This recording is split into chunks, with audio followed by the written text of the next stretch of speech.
Welcome back to another episode of Followers of the Way. I'm your host, Jeremiah.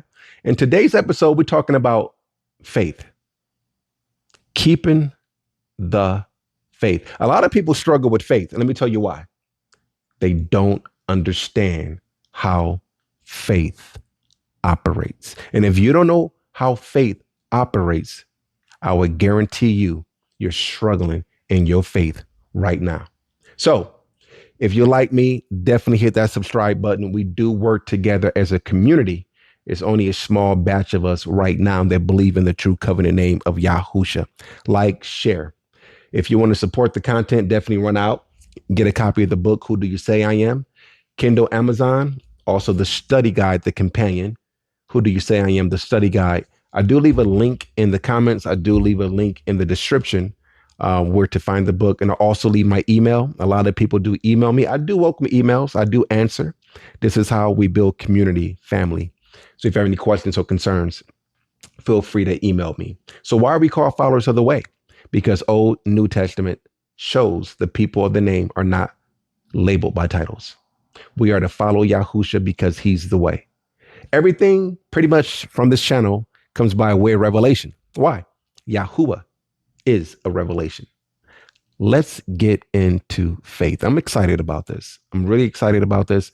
I'm so excited about this. When the Father gave me the green light to talk about this, I was ecstatic because this is important. This is really important to understand how faith operates. I can guarantee you this. By the end of watching this, you're either going to be happy or you're going to be sad. But I can tell you this, you'll have a clear understanding of where you stand in your faith in Yahusha. So the Bible says in Romans chapter 1, verse 17, the just shall live by faith. We read that, we hear that. Question, what does it mean? Right? They don't really tell us what that means. Hebrews chapter 11, verse 6. Without faith, it is impossible to please Yahuwah. Okay, what does that mean? Give me more understanding.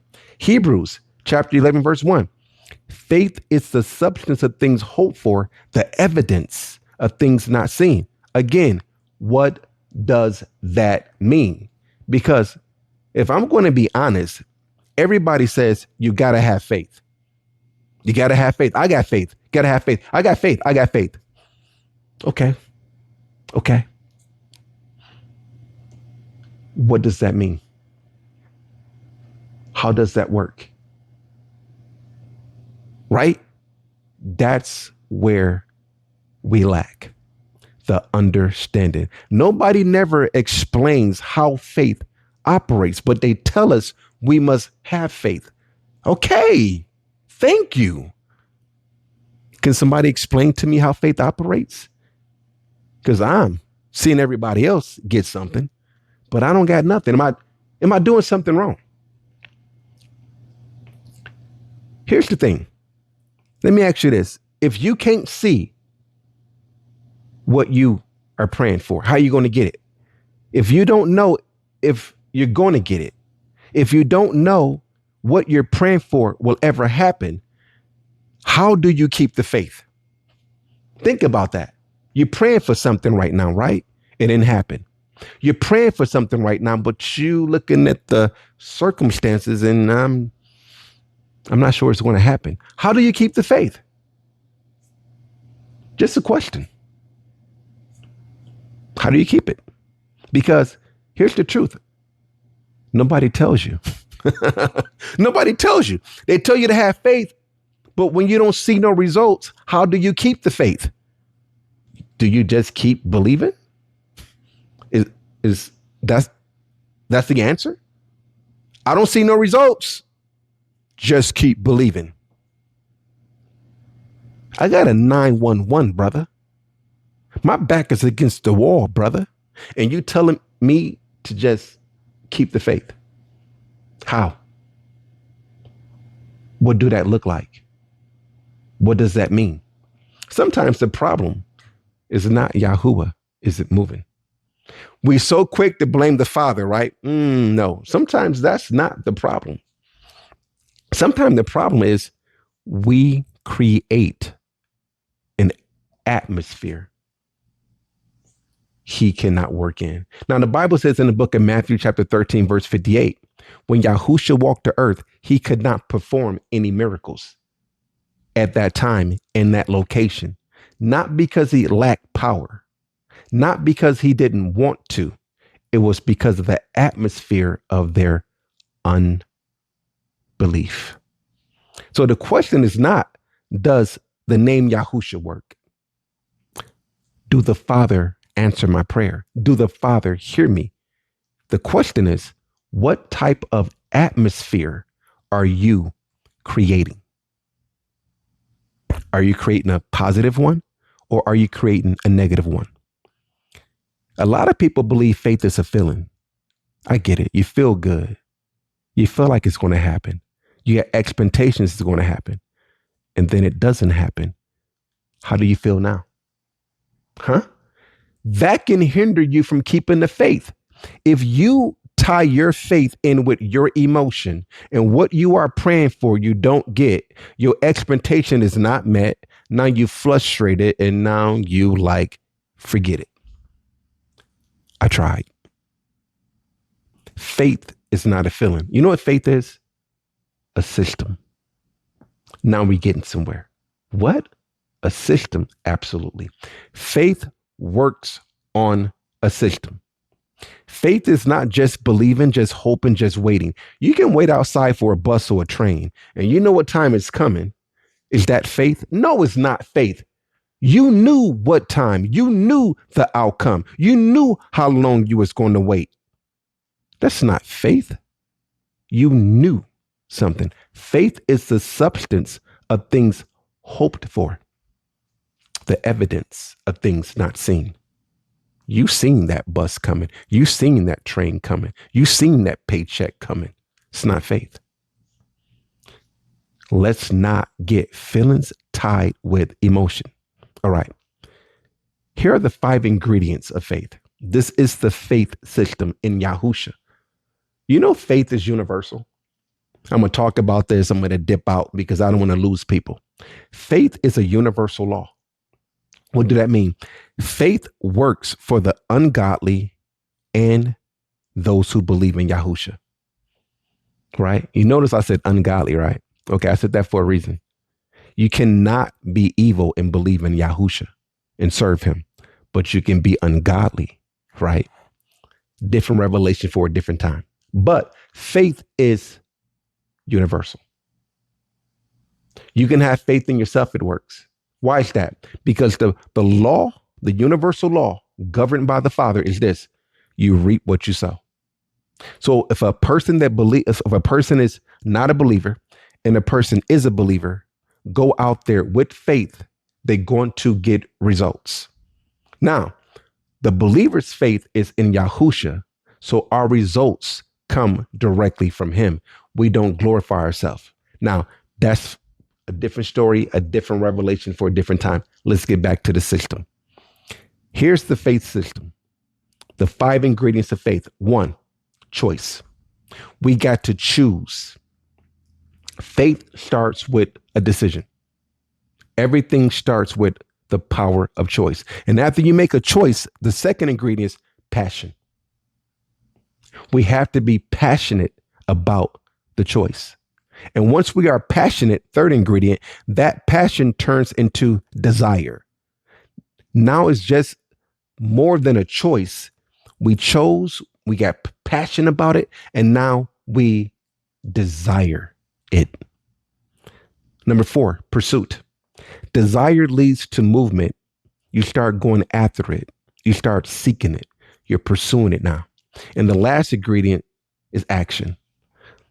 Then comes the final step. You act, because faith without actions is dead. James chapter 2, verse 26 tells us that. Faith without works is what? Dead. Okay, here's an example. Let's say you believe in the Father for a house. Okay. Do you think you're going to wake up tomorrow and it's going to be a house built across the street and the keys is going to be on a counter and there's your answer to your faith? No. You make a choice. I want a house. Okay. Now, because you want a house, you become passionate about it. You think of it, you desire it, and then you pursue it. You start getting the information. You start doing your homework. You start putting together what is needed from get to A to B to C and to get in that house. And then when you get all that information, you take action and you do it. That's how faith operates. Those 5 ingredients. Let's say it together. Ingredient 1, choice. Ingredient 2, passion. Ingredient 3, desire. Ingredient 4, pursuit. Ingredient 5, action. Now, when you understand those 5 ingredients, guess what you arrive to? You arrive to having what the Bible says, great faith. Now, let me show you those 5 key ingredients biblically for it can increase your faith. We see this clearly in the scriptures. There was a man that came to Yahusha and his servant was sick. Yahusha said, I will come. But the man responded, just speak the word only, and my servant shall be healed. You can read this in the book of Matthew, chapter 8, verse 8. The man understood something. He said this to Yahusha. He said, I'm a man under authority. I tell one person to go, I tell one person to come, and they do it. All I got to do is speak the word because I understand my authority. He recognized that Yahusha says he has authority. Okay.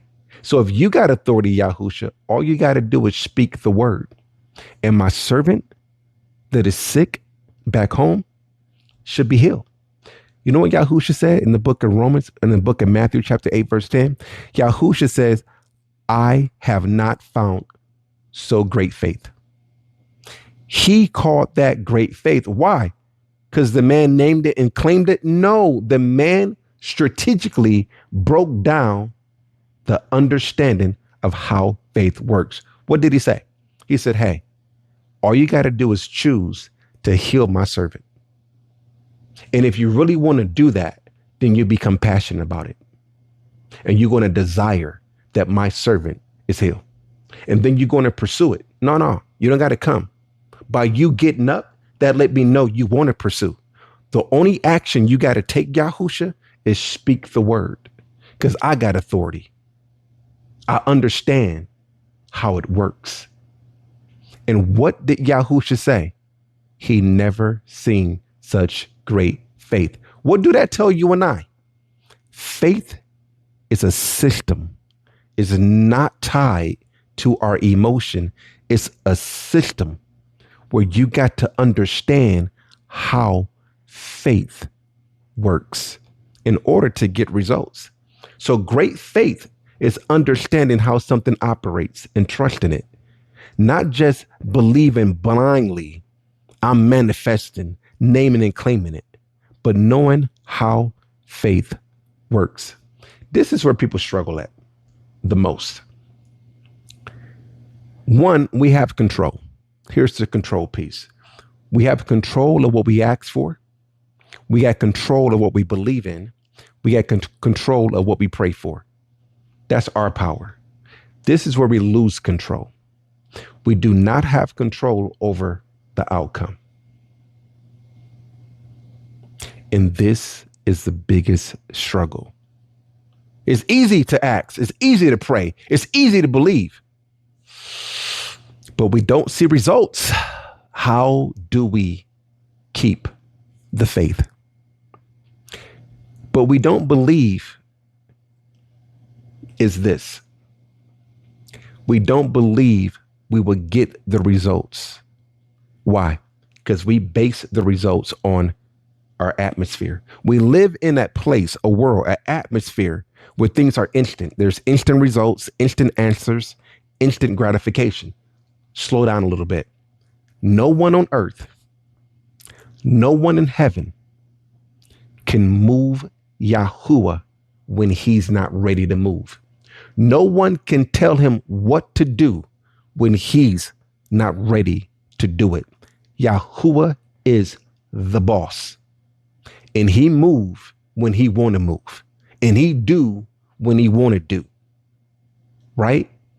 we cannot control the outcome. We can't control the outcome. And this is why a lot of people have a hard time keeping the faith. They want to control the outcome. And when they realize they can control the outcome, they own to the next. They own to the next. You see how that atmosphere changes? You go from one atmosphere to one atmosphere to one atmosphere because you're not seeing the instant gratification. You're not seeing the instant results because you're frustrated because you cannot control the outcome. Now, what happens when you're frustrated? Let me help you understand something deeper. Because faith is not just a belief, it's an atmosphere. You see, you go from believing to not controlling to frustration, and that changes what? The atmosphere. Remember, Yahusha could not do many works in a certain location and place because of their unbelief. The book of Hebrews chapter 11 verse 1 says faith is the substance, the evidence of things hoped for, right? That is what faith is. Faith is the substance of things hoped for, the evidence of things not seen. So if faith is a substance, that means that faith carries weight. It carries presence. It carries environment. And the Bible also shows us something powerful. Yahusha could not do many works because of their unbelief. So what happens when we get frustrated? What happens when we get angry? What happens when we get impatient? It changes our atmosphere. So the problem is not in Yahusha. The problem is not in the power. The problem is not in the name. The problem is not, will he do it? The problem is in what atmosphere are you creating for Yahusha to work? What atmosphere? Now, a lot of people, when they don't see the results, they get frustrated, right? Irritated, anger, doubt, passive aggressive. What kind of atmosphere you think the Father can work in when you're frustrated, irritated, anger, passive aggressive? That atmosphere is charged with what? Unbelief. Yahusha could not do works in certain locations. Why? Because unbelief. And if he couldn't do works because of their unbelief, how can he do works in your unbelief? You see how faith operates? They don't tell you this. It starts with atmosphere. And I'll be honest, I've done it. I've done it at my job, in my personal life. There are moments when I got irritated, frustrated, and guess what? I created an atmosphere where he couldn't work. But here's the good thing about the Father. He will always come to me and say, Jeremiah, what atmosphere are you giving me to work with? You want to change in your job? What atmosphere are you giving me to work with? You want to change in your personal life? Okay, great. What atmosphere are you giving me to work with? You want to change in your relationship? Great. What atmosphere are you giving me to work with? I hear you praying. I hear you using my name, the authority in my name. You're doing everything right, but you lack understanding. And because you lack understanding, your atmosphere doesn't change. And then you leave this atmosphere and you create another atmosphere and you create another atmosphere and you believe, I don't hear you. You start to believe, I don't see you. No, Jeremiah, the problem is not me, Yahusha says. The problem is you lack understanding on how faith operates. Here's a true story. I was small, right? I seen my mother make eggs before. She had a pan, crack the egg, put in a skillet, do, we're done, right? She goes to work. I say to my brother, you want some eggs? Yeah. I do the same thing I seen my mother do. I got the pan, turned the eye on, got the egg, cracked the egg, and yeah, my eggs burnt up. True story. I burnt some eggs. The first time I tried to make eggs, I burnt the eggs up, right? I didn't understand how my mother can do it. I didn't understand why I couldn't do it. Oh, my mother tells me, you forgot one ingredient. Remember the 5 ingredients, how faith operates? You forgot to put oil, butter into the skillet. You see what I lack? I'm frustrated. I'm irritated. I'm trying it again and again, and I'm not getting the results that I'm looking for because I lack the butter and the oil to put into the pan in order to make the eggs. Now that I understand, guess what? The results are in. I can make eggs. But I couldn't do it. I couldn't get the results I was looking for because I lack the understanding on how to do it. This is how faith works. You pray, you ask, you seek, you knock, you use the power of the name of Yahusha. Congratulations. I got the pot, I got the egg, I turned the eye on, I didn't have the oil. You pray, you ask, you seek, you knock, you don't got the atmosphere. You see how that works? You cannot skip the atmosphere and just say, in the name of Yahusha, I'm believing. Great. Give him an atmosphere to answer you. Create an atmosphere where he can work. Now, I don't want to be a Debbie Downer, but I got to be honest with you. Because you create the atmosphere, it doesn't guarantee you will get the result you're looking for. Right? He will answer you, right? But you got to brace yourself for the answer because it may not be the answer what you are looking for. And this is where a lot of people lose it. I'm going to slow down here. I want you to come closer. This is where a lot of people lose it. You create the atmosphere. Great. You believe. Great. But are you paying attention? Because if you're not paying attention, you won't see the answer. And when you don't see the answer, you don't get the right results. Okay, let's go back to my eggs. True story. When I had the understanding on how to do the eggs, got my skillet, got my oil, my butter, got the egg and turned the light on, the power on, right? You know what I did? I didn't know how to adjust the heat. I turned it all the way up.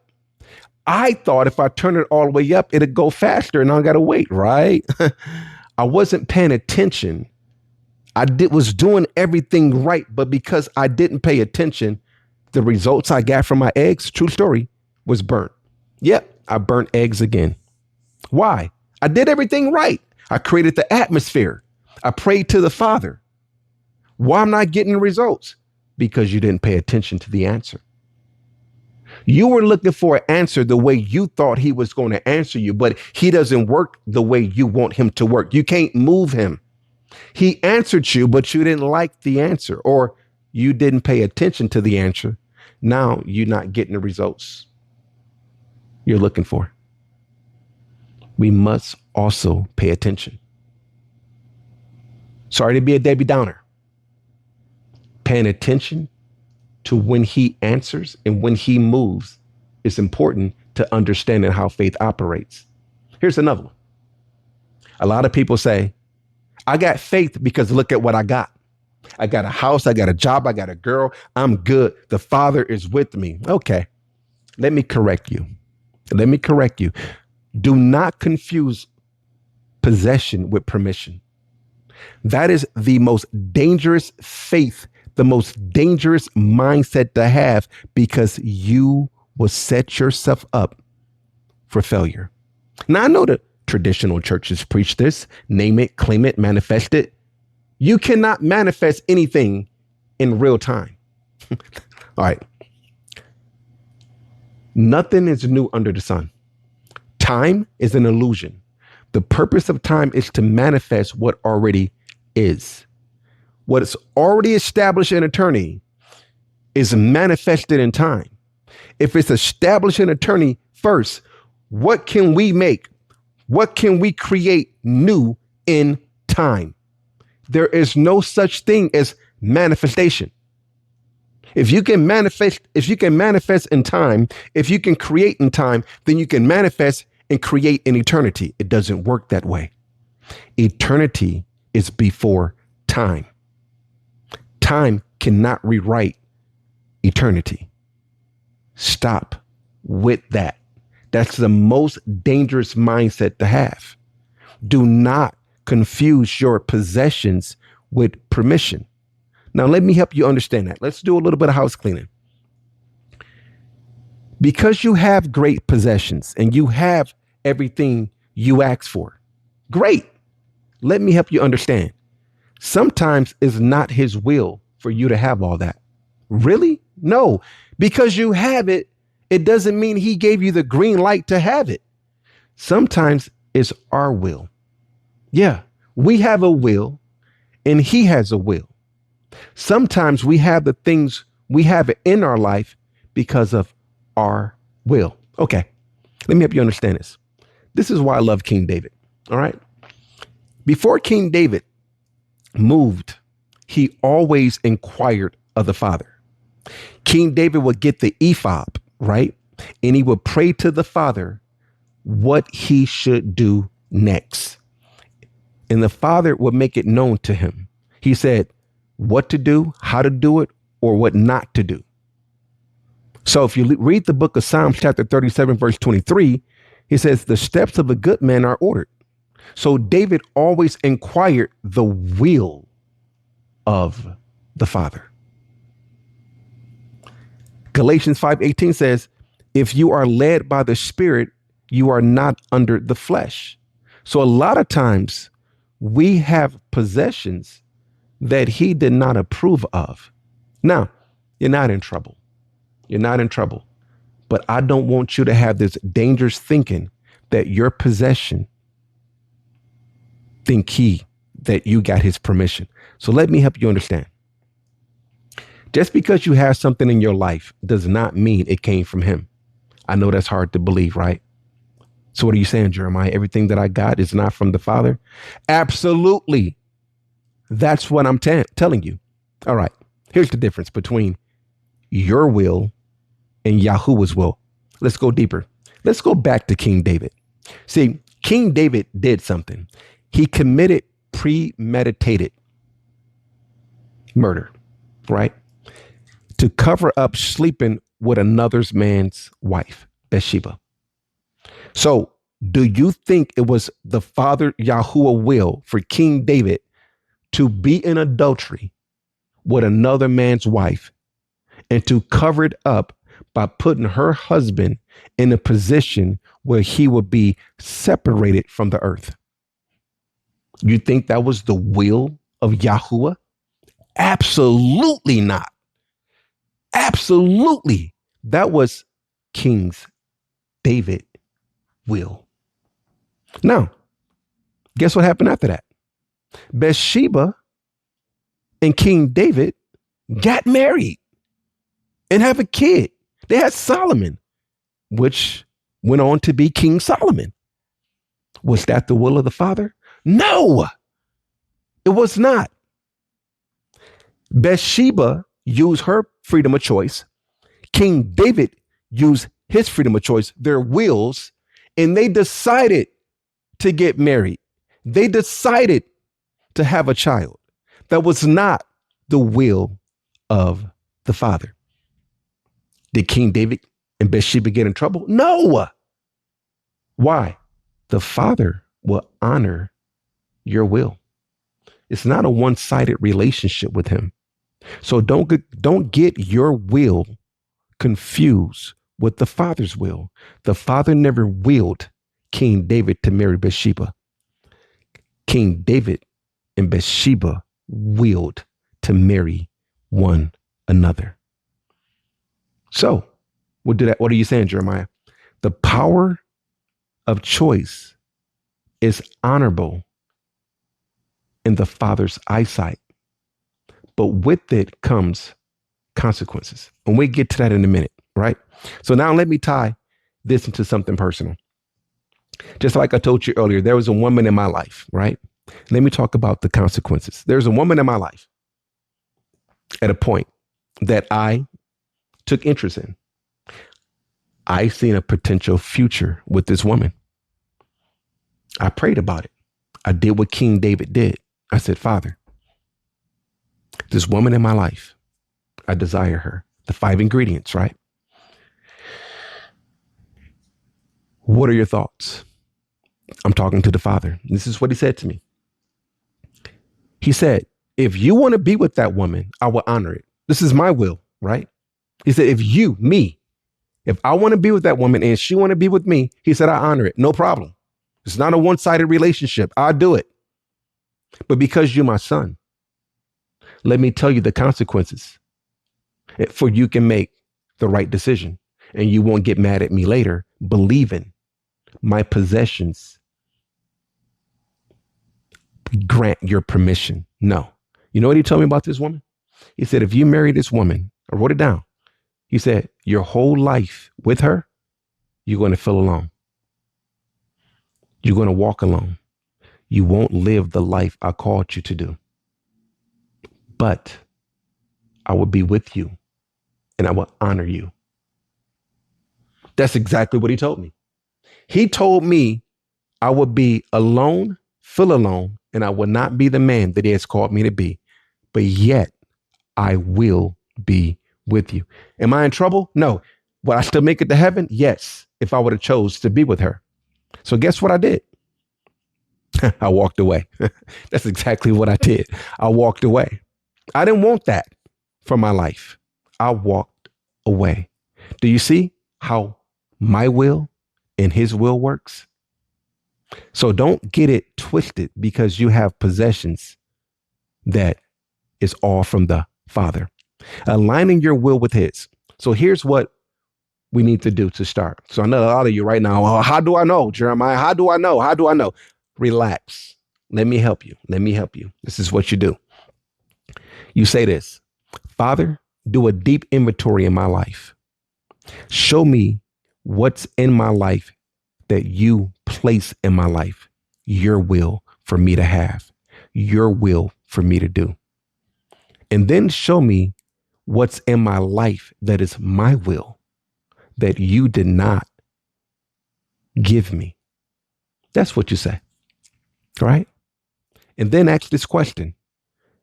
Once he show you what things he put in your life versus what things he didn't, but he honored your will. So the things that is of your own will, ask the Father this. If I keep this, what will it produce in my life? If I walk away, what would it produce? All right. That's how you can tell what's of the Father and what's of yours. That's called alignment. Now, don't be so quick to do that.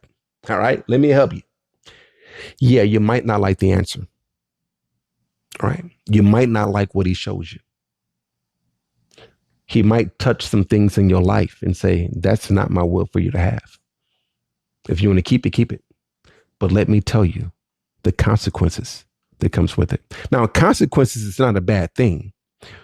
It's like picking up something and you're reading the back of it and it's telling you if you drink, if you eat this or take this, the side effects. So that's all he's telling you. He's with you. He will never leave you. He will never forsake you. He will honor that. But he's going to be honest with you and say, hey, look, if you want that, cool, cool, cool. That's your will. I will not override your will. That's what you want. Cool. But because I'm your Father, let me tell you the repercussions, the consequences of that. It can be good, right? It can be bad. So don't be so quick to do an inventory check in your life with the Father because you might not like it. Okay. So Yahuwah does not move on demand. Let's get back to that. Let's get back to the frustration of why people have a hard time keeping the faith. Again, no one in heaven, no one on earth can move the Father. He moves when he wants to move. Let's take a look at Israel, right? In the days of Moses. Israel was in slavery. They was in captivity for about 80 some years, right? Because Moses was there. Moses was Israel for about 40 years. And then he left for 40 years and then he came back. So when Moses was there for 40 years, Israel was in bondage, and Moses left for 40 years and Israel was in bondage. And then Moses came back to confront Pharaoh. So roughly about 80 years plus. Now, that's a long time for them to be in bondage. Do you don't think the people there, the Hebrews, did not pray? They did not believe? You don't believe that that generation cried out for deliverance? They prayed, they asked, they seek. But guess what happened? Some of them never saw the promise. They were separated from the earth. It was their time to go.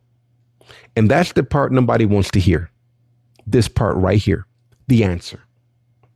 Because the real question is, will I still believe even if I don't see it? This is the big one. I struggle with this. Sometimes I don't like the answer either. I don't. Sometimes when I don't see the results, I have a hard time keeping the faith too. Let's get into it. The real test of faith. You don't know the outcome. That's the real test of faith. I don't know the outcome. You don't know the outcome. Nobody knows the outcome. Your pastor, your mother, your brother, your sister, your cousin, your auntie. No one knows the outcome. Would it be yay? Would it be nay? We don't know. That's the real test of faith. So here's the real question. If the answer is no, will you still trust the Father? Yeah. Think about it. Nobody likes rejection. I don't.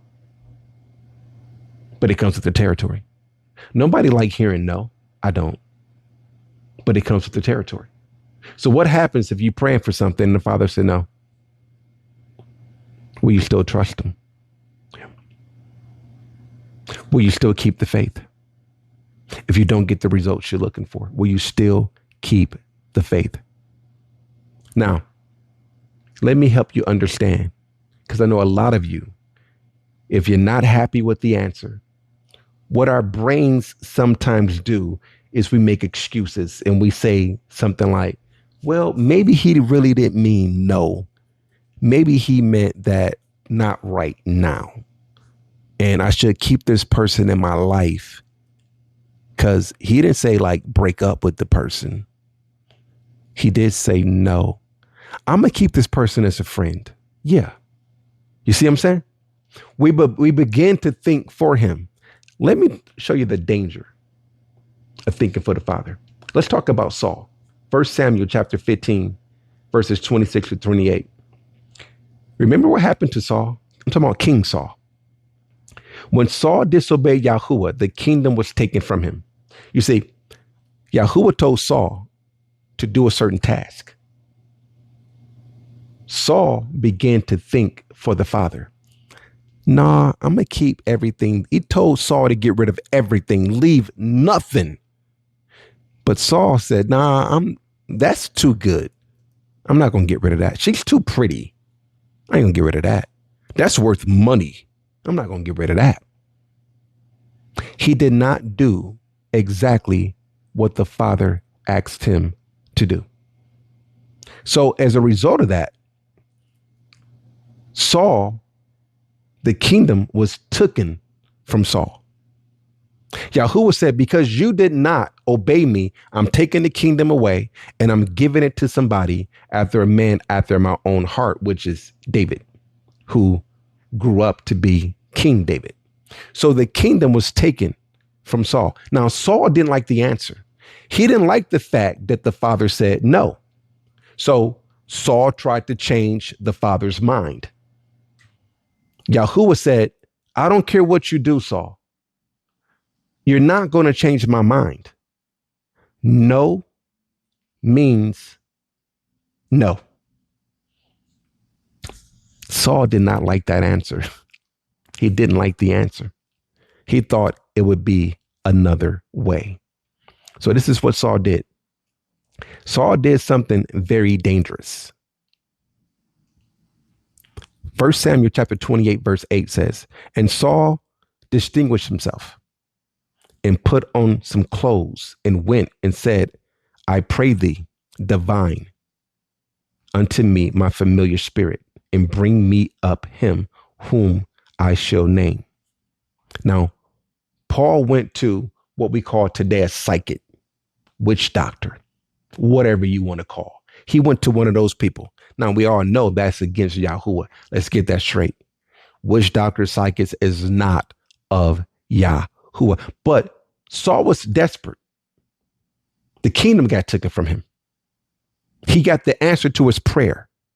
And the answer to his prayer was no. He wanted to have another conversation. He wanted to take another crack at it. He wanted to do some persuading. He tried everything to keep the kingdom. Nothing was happening in his favor. So he said to him, behold, in 1 Samuel 28:9, behold, thou knowest that Saul has done. He has cut off those who have familiar spirits. Wherefore, then layest thou. So this psychic lady said, I can't help you because King Saul is going to take me from the earth. I can't help you. Now, this is Saul the whole time, King Saul, talking to this lady. And Saul said, I swear by Yahuwah, saying, as Yahuwah liveth, there shall no punishment happen to thee for this thing. So the lady said, okay, what do you want me to do? Samuel, he said, call up Samuel the prophet. At this time, Samuel was no longer on earth, the prophet Samuel. So Saul said, hey, call me up Samuel. He didn't like the answer. This is what happened. 1 Samuel chapter 28, verse 11. Then said the woman, whom shall I bring up unto thee? And he said, bring me up Samuel. Then something happened that shook her. 1 Samuel 28:12. And when the woman saw Samuel, she cried with a loud voice. So she did bring Samuel up, this psychic. Even she wasn't expecting what happened. This is what happened. 1 Samuel chapter 28, verses 13 through 14. And the king said unto her, be not afraid, for what sawest thou? And the woman said unto Saul, I saw gods ascending out of the earth. And he said unto her, what form is he of? And she said, an old man cometh up, and he was covered with a mantle. And Saul perceived that it was the prophet Samuel. Now listen carefully, because this is key. And Samuel said to Saul, now prophet Samuel is speaking to Saul.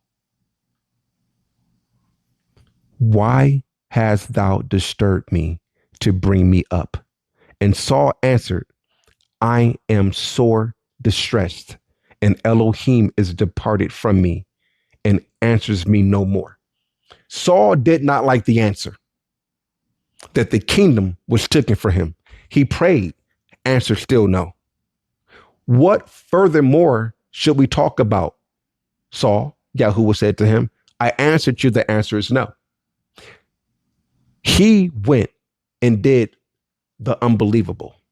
He went to talk to a psychic, thinking I can get an answer. I need to see, did anything change? Did Yahuwah change his mind? Is the answer still no? Saul is trying to get a different answer. That's what he's trying to do. But look at what Samuel says. Then said Samuel, wherefore then doest thou ask of me, seeing Yahuwah is departed from thee and is become thy enemy? He said to him, why are you coming to me? I'm not Yahuwah. I'm not Yahuwah the Eluah. Why are you coming to bother me? Seeing that Yahuwah departed from you and now he's your enemy. He's not even talking to you after what you did. He told you the answer is no. And you coming to bother me. That's what the prophet Samuel said. And he said this, and Yahuwah has done this to you. And he spake by me, for Yahuwah has rent the kingdom of thy hand and given it to David. There's your answer, Saul. There's your answer, Saul. it is the same. Yahuwah did not change his mind. Now he says, because thou obeyest not the voice of Yahuwah. Okay, we're praying. We're seeking the Father. We got the atmosphere. We got the faith. We paid attention. We got the answer. We did not like it. And because we don't like the answer, we go into what is called disobedience. That's what Saul did. He said, because thou did not obey the voice of Yahuwah, therefore has Yahuwah done this thing unto you this day. Moreover, Yahuwah will also deliver Israel with thee in the hand of the Philistines. And tomorrow thou shalt be with thy sons and with me. Meaning your time, Saul, is up on earth. What you did was not right. The Father answer is still no. You went over and beyond to do this, and tomorrow you're going to sleep. That's your answer, Saul. And that's the consequences when we don't want to receive and believe the answer to our prayer is no. Then we go round robin and try to get it ourselves. And we think we got it. We think, yeah, this will work. And we put ourselves in a situation that is more dangerous if we would have simply obeyed the answer, received that answer, and let it be an act of obedience. So here's the point. Saul took it upon himself to do what he wanted to do, like many of us do. He tried to force the hand of Yahuwah. Like I said, we cannot change or control the outcome. He tried to force the hand of Yahuwah. He tried to find another way around the answer. If we don't like the answer, we can't go around it and think it's going to change his mind. But no one in heaven, no one on earth can make Yahuwah move before his time or change his mind. The answer Saul got in the beginning was the same answer in the end. There you have it. No matter what you do, when you pray and you don't like the answer, there's no changing it. There's no changing it unless he says he will change it. So when people stop keeping the faith, right? When they stop keeping the faith, they begin to operate on their own will. The children of Israel did this. They said they want a king. This is before Saul became a king. The children of Israel did not want to keep the faith, carrying the Ark of Covenant and keeping Yahuwah as their king. They seen the other people were the mortal king, and they said, we want to be just like them. So they prayed, we want a mortal king. We want a mortal king. The prophet Samuel said, no, don't pray this. Don't pray this. In the book of 1 Samuel, chapter 8, verse 7, Yahuwah said, they didn't reject you, Samuel. They rejected me. He answered them. Yeah. He answered their prayer. He said, okay, y'all want a king? I'm going to give you a king. So he gave them King Saul. And also, you got to read it. He told them the warning of what kind of king he would be. He wouldn't be a good king to y'all. I'm going to give you a king. And this is going to be the consequences of the king I'm going to give you, because this is what you want, because you rejected me and you want to do something on your own will. Great. You want to marry that person? You want that job? You want that house? You want to be here? You want to do this? You want to move there? Great. Cool. I give it to you. But here are the consequences, because you're doing something against my will. But I'm going to honor your will. I can't go against your will. I'm going to honor your will, give you what you want. But here are the consequences. Do you still want it? Remember the quail? Look at, there's a group of people in the Old Testament that was praying for quail. Quail is fish, right? They wanted it so bad. They prayed, they asked, they insisted. They wanted this quail so bad. The father's like, no, eat this manna, eat this, eat that. They like, no. We want fish. We want fish. Give us fish. Give us fish. A lot of us say that, right? We pray. I want this man. I want this wife. I want this. I want this. I want this. I want this. He said, no, no, no, no, no. Take this instead. Nope, nope. Father, I want this. Okay. Guess what happened? So he gave them the fish. Yeah. Yahuwah gave them the fish. You can read this in the book of Numbers, chapter 11, verse 33. Guess what happened? While the meat was yet in their mouth, as they was chewing on this fish, the wrath of Yahuwah came upon them, and they was departed from the earth. Be careful of what you pray for. Always pray, Father, is this your will? And if it's not, it's okay. You're not in trouble. If I keep this woman in my life, if I keep this man in my life, if I keep attending this church, if I move, if I stay at this job, if I take that job, if I get this divorce, what are the consequences? How would this affect me? Will it affect me? That's something you got to pray about. And whatever the answers may be, will you keep the faith? If the answer is no, will you keep the faith? Will you keep the faith when you're frustrated? When you don't hear from him, will you keep the faith? So keeping the faith is a lot easier when you understand how faith works, what it really means to keep the faith. Keeping the faith is not just believing for something, hoping for something. Keeping the faith means trusting him even when you don't understand. Trusting him even when you don't see the results. Trusting him even when the answer is no. Because real faith says, even if I don't receive it, I will still trust you. And that is what it means by keeping the faith. Trust in him regardless. Now, let me leave you with something. I just can't go without leaving you with something. Let me help you understand something. True story. I know of a man that was praying for a wife, right? He was in a relationship with a woman that he loves for about 3.5 years, I believe, 4 years or something like that. He prayed to the Father. Now, you got to understand, he loved this woman. He loved her. She wasn't a believer, so he was unequally yoked. True story. But he prayed to the Father that he can marry her. You know what the Father said?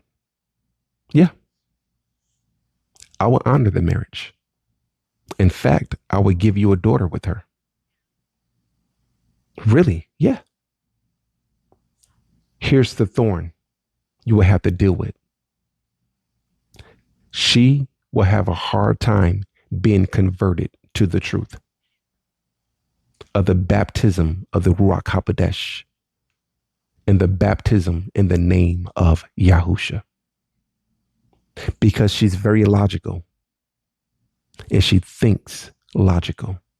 So the baptism of being born again would not make sense to her because you got to receive that by faith. But outside of that, you can marry her and I will honor it and you will have a daughter. But this would be your thorn that you will have to deal with. Powerful, isn't it? It's powerful. The key was he created an atmosphere where the Father can answer him. He paid attention to the answer, right? And when he got the answer to the prayer, he was able to make a better decision. He is able to analyze that and see it at a different perspective. It's not that the Father didn't want him to be happy. It's not that the Father don't want you to be happy. He does. But he's the Father, first and foremost. And he wants the best for you. And he don't want you to have anything that will hurt you. So what kind of father, what kind of parent would allow their kid to have something that may hurt them? And if the kid insists, the parent may get him and say, hey, I'm going to get you this car.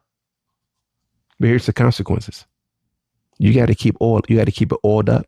You got to keep gas in it. I don't want, you see that? Do you still want that car? You're giving your kid the car, but you also letting the kid knows what comes with it. Then your kid can say, you know what, mom, I'll just wait. I didn't know I have to do all that. Or the kid may be like, it's cool. I'll still take the car. So keeping the faith is understanding how faith operates. And once you understand how faith operates, pay attention to the results. And if you don't like the results, don't try to go do it another way by using your own will. By doing that, you would definitely get yourself in trouble. So with all you're getting, get understanding. And here we keep Yahusha as king.